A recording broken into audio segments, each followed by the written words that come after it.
오늘 함께 예배하는 성도님들과 출타하신 모든 성도님들 가시는 모든 곳에 하나님의 돌보심과 은혜가 임하기를 주의 이름으로 축복합니다. 얼마 전 그 빅데이터 전문가인 송규령 씨가 출연한 팟캐스트에서 이야기를 들었습니다. 오랫동안 회사 생활을 하다가 프리랜서가 돼서 이렇게 프리랜서 되고 나면 대부분이 회사에 있을 때보다 훨씬 더 많은 일을 한다고 합니다. 자기가 하는 일이 그대로 수입으로 연결되다 보니 오버페이스하는 경우가 많다고 합니다. 그러다가 몸과 마음의 병을 얻어 잠시 일을 중단하는 일이 빈번하다 이야기하면서 창업하는 사람들에게 업무에서 성과를 내는 것만큼이나 보이지 않지만 휴식하는 것은 참으로 중요하다. 휴식하는 것을 배워야 계속할 수 있다. 이렇게 이야기하는 것을 들었습니다. 저도 개척 시작할 때 이런 얘기 참 많이 들었는데요. 쉬엄쉬엄 하라고 하시던데 안 되더라고요. 쉬엄쉬엄 안 됩니다. 누구나 아는데 휴식을 배우는 것은 참으로 어려운 것 같습니다. 창업을 하는 사람들에게 실제로 필요한 조언이기도 하지만 이 이야기는 성경이 말하는 것이기도 합니다. 여러분, 성경은 쉼을 굉장히 중요하게 생각합니다. 성경에서 쉬는 것은 단순히 일을 멈추는 것이라 말하지 않습니다. 하나님은 쉼을 넘어 안식하기 원하시고 안식을 통해 새 힘을 얻기를 원하십니다. 우리가 창세기 2장의 말씀을 읽었는데요. 바로 앞장인 창세기 1장에는 하나님이 세상을 창조하신 창조의 이야기가 나옵니다. 하늘의 해와 달과 별을 만드시고 땅의 식물들을 내시고 사람을 창조하셨습니다. 2절을 보십시오. 하나님이 그가 하시던 일을 일곱째 날에 마치시니 그가 하시던 모든 일을 그치고 일곱째 날에 안식하시니라. 하나님께서 하시던 모든 일을 그치시고 마치시고 일곱째 날에 안식하셨습니다. 안식의 기본은 멈춤입니다. 창세기의 기록자는 모세입니다. 모세가 창세기를 기록했을 때 가장 먼저 읽었던, 정확히 말하면 가장 먼저 들었던 사람들은 이스라엘 백성들이었습니다. 자기들 이집트에서 이끌어내신 하나님, 천지를 창조하신 하나님께서 세상을 창조하시고 일곱째 날에 안식하셨다는 이야기를 들었을 때 참으로 놀랐을 것입니다. 400년간 노예로 살았습니다. 노예들은 날마다 일해야 합니다. 노예들에게는 쉼이 허락되지 않고 일할 수 없으면 버려지는 존재가 노예였습니다. 그들에게 일을 멈추고 쉰다는 것은 받아들이기 힘든 일이었을 것입니다. 하나님은 모세를 통하여서 이스라엘 백성들에게 안식을 명하시고 그 안식을 지킬 것을 말씀하셨습니다. 그리고 광야 생활 40년 동안 쉴 줄 모르는 히브리인들에게, 안식할 줄 모르는 히브리인들에게 안식을 계속 연습시키셨습니다. 안식은 쉬는 것이지만 사실 예배와 굉장히 밀접한 관계가 있습니다. 출애굽기 5장 1절은 이렇게 말합니다. 그 후에 모세와 아론이 바로에게 가서 이르되 이스라엘 하나님 여호와께서 이렇게 말씀하시기를 내 백성을 보내라. 그러면 그들의 광야에서 내 앞에서 절기를 지킬 것이니라 하셨나이다 말합니다. 이스라엘 백성들이 광야로 나가서 절기를 지킬 것이라 말씀하십니다. 절기를 지킨다는 것은 다른 말로 하면 예배한다는 것과 같은 이야기입니다. 탁월한 여성신학자 중 한 사람인 마르바 더는 창세기에서 배웠다는 책에서 이렇게 말합니다. 창세기 1장을 읽을 때 우리는 언제, 어떻게라는 질문이 아니라 왜라는 이유에 집중해서 성경을 읽어야 한다 말합니다. 보통 우리는 창세기 1장을 읽을 때 하나님이 어떻게 세상을 창조하셨는지, 그 순서는 무엇인지, 그 의미는 무엇인지 그런 것들을 집중합니다. 어떻게 관심을 가지면 창조의 방법과 원리들을 알 수 있지만 하나님께서 왜 창조하셨을까? 그 이유를 생각하면 신기하게도 말씀 속에 숨겨져 있는 하나님의 마음들이 보이게 되는 것입니다. 하나님은 모세를 통해 성경의 처음 5권을 기록하게 하셨습니다. 창세기, 출애굽기, 레위기, 민수기, 신명기 말씀을 기록하셨는데요. 이 말씀 중에 가장 먼저 기록된 성경은 무엇일까요? 보통 창세기라 생각하기 쉽지만 사실 출애굽기가 가장 먼저 기록되었을 것이라 생각합니다.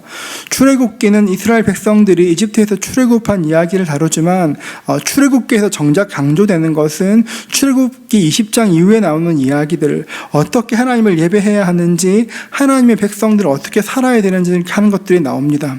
출애굽기에서 하나님을 예배하는 것을 배웠고 그 말씀을 조금 더 확장해서 기록한 것이 레위기입니다. 모세의 책을 통해 하나님께서 우리에게 말씀하고 싶으신 것들은 바로 예배입니다. 예배라는 관점, 하나님과의 교제라는 관점에서 창세기 1장을 읽다 보면 말씀 속에 반복되는 문장들이 계속 보입니다. 창세기 1장 4절을 보십시오. 빛이 하나님이 보시기에 좋았더라. 하나님이 빛과 어둠을 나누사 말합니다. 창세기 1장 10절을 보십시오. 하나님이 묻힐 땅이라 부르시고 모인 물을 바다라 부르시니 하나님이 그다 어떻게 말합니까? 보시기에 좋았더라. 한 절 더 봅니다. 12절입니다. 땅이 풀과 각기 종류대로 씨 맺는 채소와 각기 종류대로 씨 가진 열매 맺는 나무를 내니 그다 어떻게 말합니까? 하나님이 보시기에 좋았더라. 어떤 문장이 반복됩니까? 보시기에 좋았다가 반복됩니다. 하나만 더 찾아보면 창세기 1장 5절을 보십시오. 하나님이 빛을 낮이라 부르시고 낮이라 부르시고 어둠을 밤이라 부르시니라. 저녁이 되고 아침이 되는 첫째 날이니라. 8절을 보십시오. 하나님이 궁창을 하늘이라 부르시니라. 그래서 어떻게 말합니까? 저녁이 되고 아침이 되니 이는 둘째 날이에요. 그러니까 문장들이 반복됩니다. 우리가 이 말씀을 그냥 글로 읽다 보면 반복되는구나 생각하지만 모세는 창세기를 기록하기 전에 먼저 노래로 가르쳤습니다. 이 말씀을 노래로 생각하면 이 반복되는 문장들은 어떤 느낌일까요? 계속 반복되는 이 단어들은 문장들은 후렴이 되었을 것입니다. 그런데 보면 창세기 1장 4절 한번 더 보겠습니다. 보십시오, 여러분. 빛이 하나님의 보시기에 좋았더라. 하나님이 빛과 어둠을 나누다. 보시기에 좋았다는 것이 반복되는데요. 창세기 1장에서 반복되는 단어들이 앞에 항상 같은 주어가 있습니다. 그 주어가 무엇일까요? 하나님이. 여러분 어렵지만 잘 따라오십시오. 여러분 하나님이 나옵니다. 몇 가지 예외를 제외하고는 반복되는 문장마다 하나님이 등장합니다. 창세기 1장 1절부터 2장 3절까지 보면 하나님이란 단어가 35번 반복됩니다. 이것은 단순히 숫자가 많이 나온다는 그런 뜻이 아닙니다. 유대인들은 35라는 숫자를 들을 때 떠오르는 것이 있었습니다. 여러분은 38하면 뭐가 떠오르십니까? 저는 38선을 생각합니다, 여러분. 저는 38선을 생각하는데, 여러분. 뭐 다른 것 같은데, 여러분. 38선을 생각합니다. 그러니까 우리는 38을 들으면 누군가는 다른 것을 생각하고 저는 38선을 생각하지만 유대인들은 35라는 숫자를 들을 때마다 생각나는 것이 있습니다. 우리나라 사람들은 숫자 4를 싫어하고 중국 사람들은 숫자 8을 좋아하는 것처럼 나라마다 숫자의 의미가 있습니다. 히브리인들에게 7과 5는 완전한 숫자를 의미합니다. 7과 5, 완전한 두 숫자를 곱하면 35가 나옵니다. 하나님이란 말이 35번 사용되면서 모세가 하고 싶었던 것은 히브리 백성들에게 하나님이 얼마나 위대한 분이신지 얼마나 놀라우신 분인지를 계속 말하고 싶은 것입니다. 사랑에 빠지면 누구나 시인이 되고 누구나 노래하게 되는 것처럼 하나님의 위대하심을 생각하면 마음에 노래가 생깁니다. 이스라엘 백성들은 창조의 이야기를 통해 말씀하시는 하나님의 이야기를 들으면서 그 마음에 벅찬 감동을 느꼈을 것입니다. 하나님을 계속 반복하다 보니 그분의 일을 반복해서 이야기하다 보니 그 놀라우신 하나님께 예배하고 싶은 그 마음이 생겼을 것입니다. 여러분, 우리가 하나님께 예배하게 되면 그 놀라우신 하나님을 기억하고 예배하면 어떤 일이 생길까요? 창세기 2장 3절은 말합니다. 우리 같이 한번 읽어볼까요? 같이 읽습니다. 하나님이 그 일곱째의 날을 복되게 하사 거룩하게 하셨으니 이는 하나님이 그 창조하시며 만드시던 모든 일을 마치시고 그날에 안식하셨음이니라. 하나님을 예배할 때 하나님의 복되게 한 은혜가 임하게 됩니다. 이 말씀에서 우리는 하나님이 어떤 분이신지 알 수 있는데요. 여러분, 하나님이 어떤 분이실까요? 하나님은 복 주시는 분입니다. 3절에 등장한 복이라는 단어는 히브리어로 바락인데요. 부유하게 하다, 충만하게 하다 이런 뜻입니다. 하나님이 일을 다 마치시고 일곱째 날에 복되게 하셨습니다. 창세기 1장 27절과 8절인데요. 우리 같이 한번 읽어볼까요? 창세기 1장 27절과 28절 말씀을 같이 읽도록 하겠습니다. 하나님이 자기 형상 곧 하나님의 형상대로 사람을 창조하시되 남자와 여자를 창조하시고 하나님이 그들에게 복을 주시며 하나님이 그들에게 이르시되 생육하고 번성하여 땅에 충만하라. 땅을 정복하라. 바다의 물고기와 하늘의 새와 땅에 움직이는 모든 생물을 다스리라 하시니라. 하나님께서 복 주셔서 생육하고 번성하고 땅에 충만하고 땅을 정복하고 바다의 물고기와 이 땅의 모든 것들을 다스리라 하셨습니다. 다스리라는 말씀에 오해하기 쉬운데요. 다스린다는 것은 내 마음대로 함부로 해라, 이런 내 마음대로 하라는 것이 아닙니다. 다스린다는 것은 하나님께서 이 땅의 피조물들을 아끼고 사랑하시는 것처럼 우리에게도 모든 생물을 돌보라 말씀하시는 것입니다. 하나님께서 아담과 하와에게 다스리는 일을 위임하셨지만 아담과 하와는 하나님의 마음과는 달리 죄를 범하였습니다. 사랑하고 돌보는 것이 아니라 다스리고 군림하려고 했습니다. 그러자 하나님의 복도 떠났습니다. 사라졌습니다. 죄는, 마귀는 아담과 하와에게 치명적인 죄와 사망의 저주를 불러왔습니다. 자, 여러분, 저주가 임하면 생명의 흐름이 단절됩니다. 모든 것이 황폐해지고 핍절하게 됩니다. 풍성함을 누렸던 아담과 하와는, 하나님의 복을 누렸던 아담과 하와는 순식간에 핍절하게 되었고 결핍으로 고통받게 되었습니다. 비록 아담과 하와가 하나님을 실망스럽게 했고 죄를 지었지만 그럼에도 불구하고 하나님께서는 아담과 하와를 미워하지 않으셨습니다. 하나님은 회복에 대한 계획을 가지고 계셨습니다. 3절 중반절 보십시오. 하나님이 그 일곱째 날을 복되게 하사, 어떻게 말씀하십니까? 거룩하게 하셨으니. 여러분, 하나님께서 일곱째 날에 복 주신다면 하신 일이 거룩해 하신 것입니다. 거룩은 히브리어로 카도슈인데요, 아브라함, 요슈아, 헤세엘은 안식이라는 책에서 이렇게 말합니다. 성경에서 가장 이체를 띠는 단어 가운데 하나가 바로 거룩이라는 카도슈이다. 이것은 신성의 신비와 위엄을 가장 잘 드러내는 말이다. 이 세계의 역사에서 최초의 거룩한 대상은 무엇이었을까? 산이었는가? 제단이었는가? 카도슈의 거룩은, 이 고귀한 단어는 창세기에서 단 한 번 사용되었다. 이 단어는 창조의 이야기가 끝나는 대목에서 처음 사용되었다. 하나님께서 일곱째 날을 복되게 하시고 거룩해 하셨다는 말씀을 볼 수 있는 것처럼 이 단어가 시간에 적용되었다는 것은 실로 의미심장한 사실이다, 이렇게 말합니다. 그러니까 하나님이 거룩하게 하셨다 말씀하셨을 때 거룩이란 것이 어떤 상태에 부여된 것이 아니라 시간이란 단어에 거룩을 적용하셨습니다. 그러니까 거룩이란 것은 정지되어 있는 어떤 상태를 말하는 것이 아니라 계속 확장된다는 것입니다. 안식일을 통해서 나머지 모든 날을 거룩하게 하시는 것처럼 안식일을 통하여서 하나님께서 안식일을 거룩해 하시고 우리 나머지 6일도 거룩해 하시는 것처럼 안식일을 통해서 성막과 성전을 거룩해 하시고 접촉되는 모든 것들을 거룩하게 하셨습니다. 거룩이 시간을 통해서 확장되어 가는 것입니다. 그래서 이스라엘 사람들은 지금도 안식일을 굉장히 귀하게 생각합니다. 안식일이 시작되는 금요일 오후에는 거의 모든 가게가 다 문을 닫습니다. 안식일이 되기 전까지 팔리지 않은 그런 야채 같은 것들은 그 검은 비닐 봉투에 넣어서 다 가게 앞에 둡니다. 필요한 사람 가져가라는 것이죠. 텔아비브 같은 곳은 좀 다르지만 예루살렘에 가면 지금도 안식일 샤밧이 되면 대중교통도 운행하지 않습니다. 이대로 온전히 안식일에 집중합니다. 안식일을 귀하게 여기는 것은 하나님께서 안식일에 사람을 거룩해 하시고 공간을 거룩해 하신다는 것을 알기 때문에 그렇습니다. 여러분, 거룩은 구별하는 것입니다.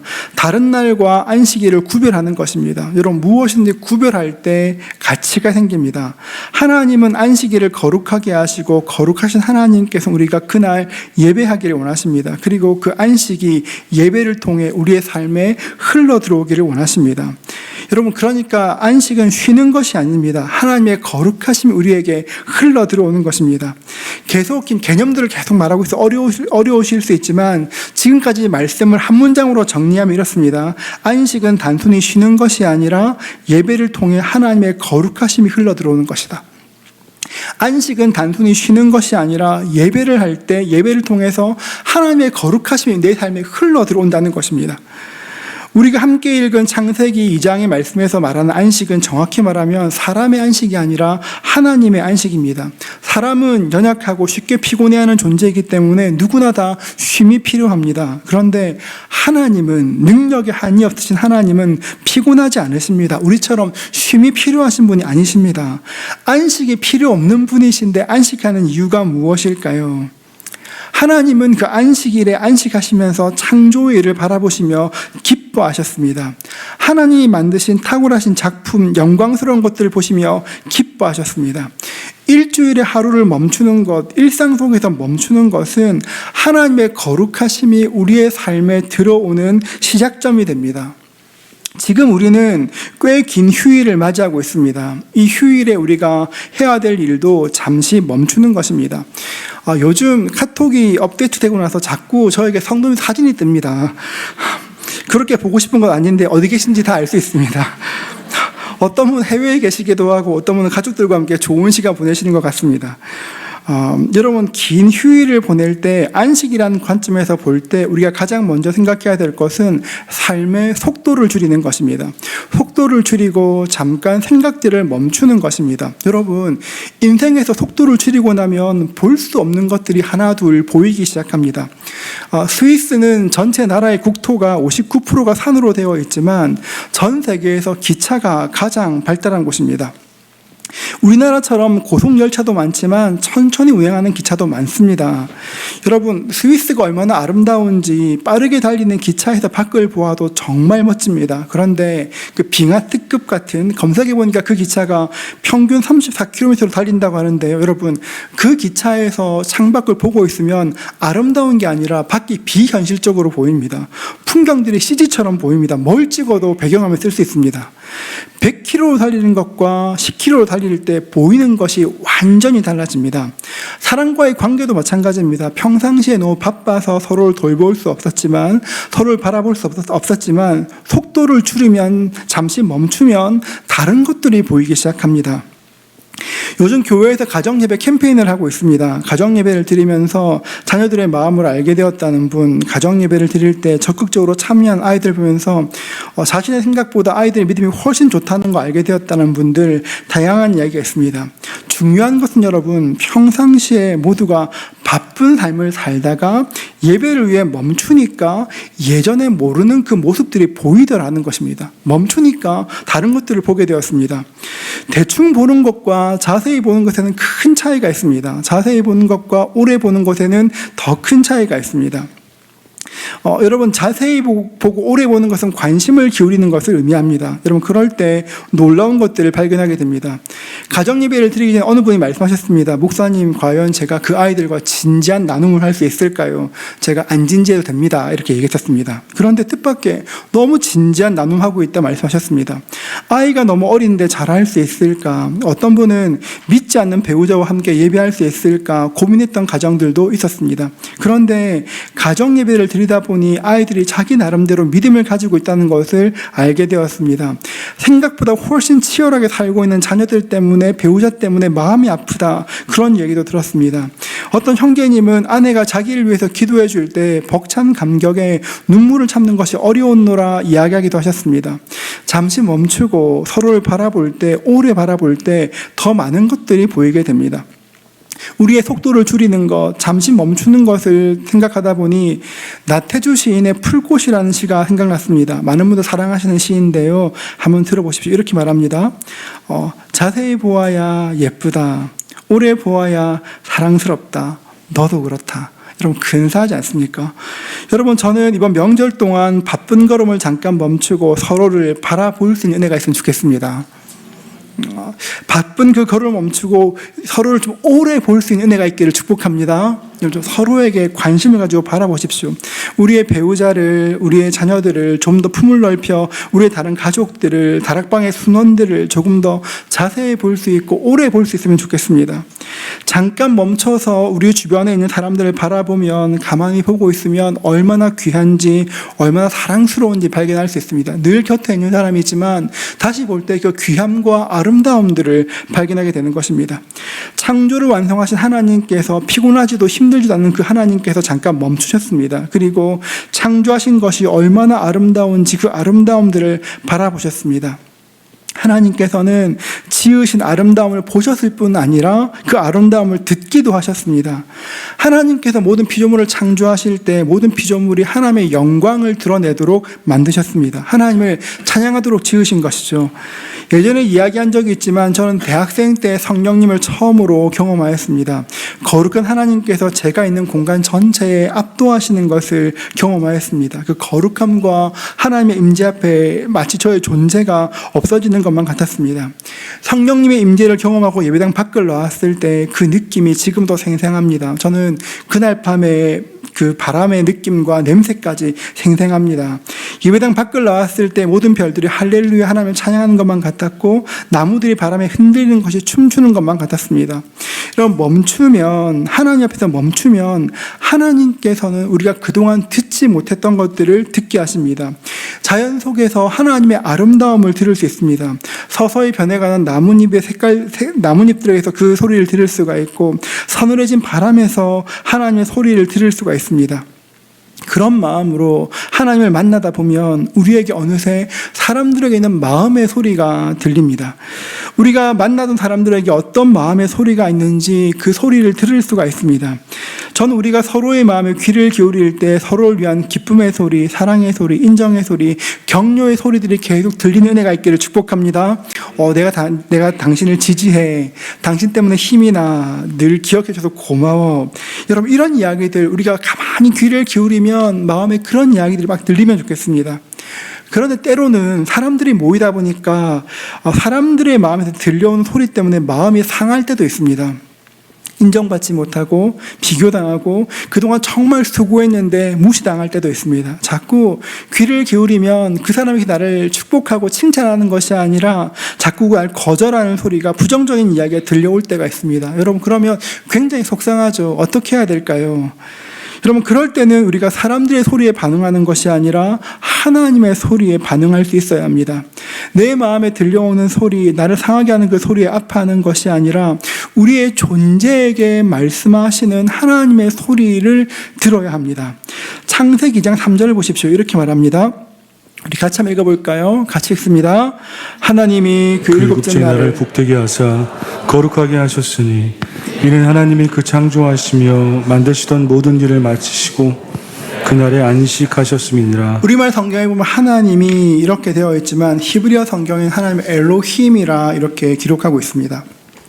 엘로힘, 그 단어 자체가 복수형입니다.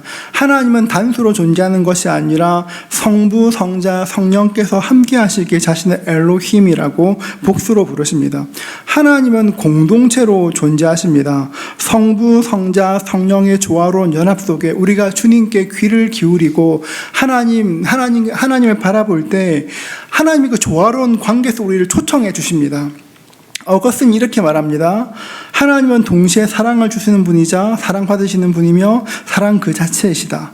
하나님은 동시에 사랑을 주는 분이시고 사랑을 받는 분이시고 사랑 그 자체입니다. 여러분, 사람들의 소리 때문에 마음이 상할 때 하나님께 귀를 기울인다는 것은 단순히 멈추는 것이 아니라 하나님의 성부, 성자, 성령의 아름다운 그 관계 가운데 우리가 동참케 된다는 것입니다. 하나님의 소리에 귀를 기울이면 성부, 성자, 성령의 관계에 들어갈 뿐 아니라 하나님의 위로가 우리 삶에 임하는 것들을 경험하게 되는 것입니다. 여러분, 하나님의 위로에 힘이 있습니다. 우리 하나님의 위로에 힘이 있으면 그냥 괜찮아 말씀하시는 그런 위로가 아닙니다. 우리에게 힘을 주시는 위로이고 관계 속에서 버티는 것이 아니라 이길 수 있는 힘을 허락해 주십니다. 마음이 상할 때 그때 그냥 내버려 두는 것이 아니라 하나님과의 관계로 잠시 들어갈 수 있어야 합니다. 다윗은 자신을 쫓아오는 사울 때문에 잠시 블레셋에 망명했던 적이 있었습니다. 사실 다윗의 인생에 치명적인 흠이 될 만한 일이었습니다. 우리나라의 독립운동가가 잠깐 일본으로 망명한 같은 그런 상황이었습니다.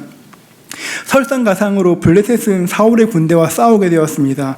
블레셋에 망명했기에 다윗은 어쩔 수 없이 전쟁터에 나가야 했습니다. 얼마나 곤란했을까요? 다행히 블레셋 장군들의 반대로 전쟁터에 나가지 못하고 다시금 자기가 살던 시글락으로 돌아왔습니다. 돌아왔더니 뜻밖의 상황이 펼쳐져 있었습니다. 아말렉 사람들이 다윗의 마을이 빈 것을 알고 습격해서 아내들과 아이들과 모든 재산을 다 빼앗아 도망갔습니다. 돌아왔더니 시글락이 불타고 텅 비어 있었습니다. 얼마나 놀랐을까요? 사무엘상 30장 6절을 보십시오. 백성들이 자녀들 때문에 마음이 슬퍼서 다윗을 돌로 치자 하니, 여러분, 다윗과 함께 전장에 나갔던 사람들은 굉장히 충격받았습니다. 너무 놀라서 너무 마음이 슬프니까, 여러분, 지금 슬프니까 해야 될 일은 시글락 아말렉과 싸우는 것 같은데 그것이 아니라 다윗을 돌로 치려고 했었습니다. 저는 이 말씀 읽을 때마다 다윗의 마음을 생각하곤 합니다. 여러분, 사람들이 돌을 들었을 때 얼마나 억울했을까요? 얼마나 원통했을까요? 얼마나 어이가 없을까요? 왜냐하면 사무엘상 22장 2절 보십시오. 우리 같이 읽어볼까요? 같이 읽습니다. 환난당한 모든 자와 비친 모든 자와 마음이 원통한 자가 다 그에게로 모였고 그는 그들의 우두머리가 되었는데 그와 함께한 자가 400명 가량이었더라. 다윗에게 돌을 들어 치려한 사람들, 환난당한 사람, 빚진 사람, 마음이 원통한 사람, 갈 곳이 없어 의지할 리가 없는 사람들이 다윗에게 찾아왔습니다. 아둘람굴로 나왔을 때 다윗이 환영하고 이렇게 품어주었습니다. 이 사람들은 정말 사회에서 적응할 수 없던 사람들인데 다윗에게 보호받고 위로받으면서 다윗의 군대가 되었습니다. 다윗의 입장에서 보면 내가 거둬준 사람들인데 내가 해준 게 얼만데 나한테 이럴 수가 있어. 화가 나고 배신감을 느꼈을 것입니다. 지금 다윗은 그들에 의해서 죽음의 위협에 직면해 있었습니다. 사람들이 돌을 들어 다윗을 치료할 때 사실 다윗은 굉장히 실망했을 것입니다. 그때 어떻게 했습니까? 사무엘상 30장 6절을 보십시오. 백성들이 자기들 때문에 마음이 슬퍼서 다윗을 돌로 치자 하니 다윗이 그에 다급하였으나 같이 읽어볼까요? 그의 하나님 여호와를 힘입고, 이 말씀을 기억하십시오. 그의 하나님 여호와를 힘입고, 굉장히 긴박한 이 상황 가운데 여러분 다윗이 언제 엎드려 기도했겠습니까? 하나님 도와주시오. 언제 엎드려서 각 잡고 기도했겠습니까? 그런 것이 아니라 짧은 순간이었지만 평상시에 기도했던 것처럼 하나님께 도움을 구했습니다. 하나님, 제가 이 원통함에 지지 않도록 도와주십시오. 하나님, 제가 이 배은망덕한 이 마음에 지지 않도록 도와주십시오. 짧은 순간에 하나님께 도움을 구했을 것입니다. 짧은 순간에 하나님 도와주십시오 기도했을 때 어떤 일이 생겼습니까? 그의 하나님 여호와를 힘입고 용기를 얻었더라. 순식간에 용기가 생겼습니다. 하나님의 은혜가 다윗을 그런 부정적인 마음에 넘어지지 않게 만들었고 일어서게 만들었습니다. 여러분, 사람들의 소리 때문에 마음이 상할 때가 있습니다. 여러분, 그 소리 때문에 원통해하지 마십시오. 그 소리 때문에 억울해하지도 마십시오. 내수고 아무도 모른다 이렇게 낙심하지도 마십시오. 그럴 때 해야 될 일이 무엇입니까? 다윗처럼 하나님께 힘을 힘입는 것입니다.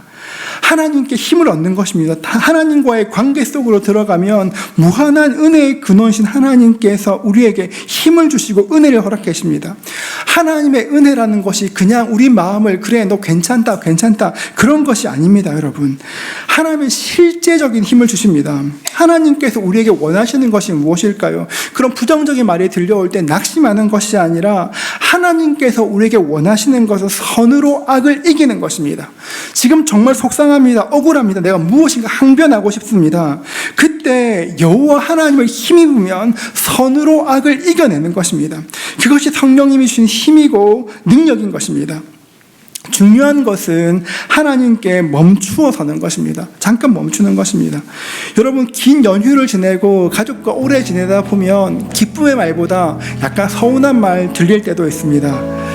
때로는 시간을 보내다 보면 되게 이렇게 마음에 낙심될 때도 있습니다. 여러분, 그런데 부탁드리는 것은 긴 연휴를 지내는 동안에 인생의 속도를 좀 줄여보십시오. 이때까지 내가 열심히 살아왔던 거 말고 기왕시니까 좀 속도를 줄여보십시오. 잠깐 하나님을 좀 바라보십시오. 할 일 많으시죠. 그런데 잠깐 하나님을 바라보십시오. 하나님 앞에서 내 마음을 돌아보는 겁니다. 나 지금 어떻게 살고 있나? 어떻게 살고 있을까? 돌아보는 것입니다. 여러분, 그럴 때 하나님을 바라볼 때 예수 믿는 사람 진짜 신기한 게 해바라기처럼 하나님을 바라보면 진짜 놀라운 게 힘이 생깁니다. 뭘 해도 힘이 있는 것이 아니라 하나님이 내 아버지시기 때문에 하나님을 기억하면 힘이 임하는 것이죠. 여러분, 하나님을 바라보십시오. 하나님께서 안식을 통해서 우리에게 복 주셨던 것처럼 하나님의 은혜가 임하면 우리가 복을 나누는 사람으로 바뀌어지는 것입니다. 저는 여러분의 말과 행동으로 주변 사람들을 격려할 수 있기를 축복합니다. 여러분, 주변에 있는 사람들을 격려해 주십시오. 마지막까지 선을 행하십시오. 하나님께서 우리에게 그러셨던 것처럼 넓은 마음과 사랑으로 사람들을 품어주십시오. 격려를 말씀하시고 축복을 말하십시오. 무엇보다 여러분, 사람들과 이야기할 때 이번에 나 주식 이게 괜찮은 것 같아, 어디가 괜찮은 것 같아, 이런 얘기 되게 좋지만 그런 이야기 말고 여러분, 가능하다면 하나님께서 여러분의 삶에 어떻게 일하시고 계신지, 하나님께서 지금 내 삶에 어떻게 역사하고 계신지 그 삶을 나누는 애가 있으면 좋겠습니다. 여러분, 그럴 때 여러분이 하나님의 이야기를 하면 여러분이 말하는 것이 아니라 성령님께서 여러분한테 말씀해 주십니다. 여러분이 하나님의 이야기를 하면 하나님이 말씀해 주실 것입니다. 여러분, 여러분 삶에 역사하시는 하나님을 간증할 수 있기를 축복합니다. 그러기 위해서 하나님 안에 안식하십시오. 내 인생의 속도를 줄이고 잠깐 속도를 줄이고 하나님 바라보고 주님 은혜를 구합니다. 바라볼 때 하늘의 은혜가 내 삶에 흘러 들어와서 나를 통해 흘러나가는 것들을 경험하게 될 것입니다. 하나님 앞에 멈출 때 새로운 것을 보게 될 것이고 우리 삶에 힘이 생길 것입니다. 우리를 통해 주변 모두가 복되게 될 것입니다. 그 은혜 누리실 수 있는 저와 여러분 되시기를 주의 이름으로 축복합니다.